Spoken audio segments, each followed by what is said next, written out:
முதல் வாசகம். கடவுளோடு இணைந்திருக்கும் எவரும் பாவம் செய்வதில்லை. திருத்தூதர் யோவான் எழுதிய முதல் திருமுகத்திலிருந்து வாசகம். அன்பிற்குரியவர்களே, இறைவன் நேர்மையாளர் என நீங்கள் அறிந்து கொண்டால், நேர்மையாக செயல்படுவோர் அனைவரும் அவரிடமிருந்து பிறந்தவர்கள் என்பதை புரிந்து கொள்ளுவீர்கள். நம் தந்தை நம்மிடம் எத்தனை அன்பு கொண்டுள்ளார் என்று பாருங்கள். நாம் கடவுளின் மக்கள் என அழைக்கப்படுகிறோம். கடவுளின் மக்களாகவே இருக்கிறோம். உலகம் அவரை அறிந்து கொள்ளாததால் தான் நம்மையும் அறிந்து கொள்ளவில்லை. என் அன்பார்ந்தவர்களே, இப்பொழுது நாம் கடவுளின் பிள்ளைகளாய் இருக்கிறோம்.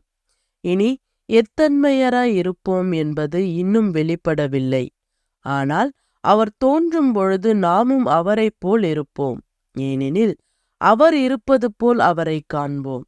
அவரை எதிர்நோக்கி இருக்கின்ற அனைவரும் அவர் தூயவராய் இருப்பது போல் தம்மையே தூயவராக்க வேண்டும்.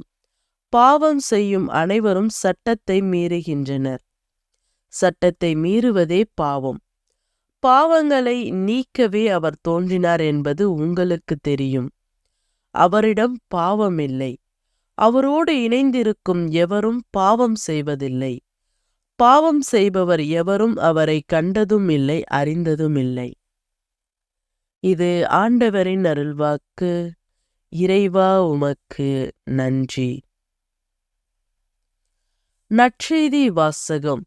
இதோ கடவுளின் செம்மறி. யோவான் எழுதிய தூய நற்செய்தியிலிருந்து வாசகம். அதிகாரம் 1, இறை வார்த்தைகள் 29 34 முடிய.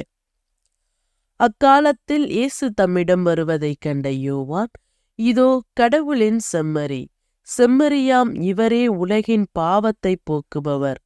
எனக்கு பின் வரும் இவர் என்னை விட முன்னிடம் பெற்றவர், ஏனெனில் எனக்கு முன்பே இருந்தார் என்று நான் இவரை பற்றியே சொன்னேன். இவர் யார் என்று எனக்கு தெரியாதிருந்தது. ஆனால் இஸ்ரேல் மக்களுக்கு இவரை வெளிப்படுத்தும் பொருட்டே நான் வந்துள்ளேன். தண்ணீரால் திருமுழுக்கும் கொடுத்தும் வருகிறேன் என்றார்.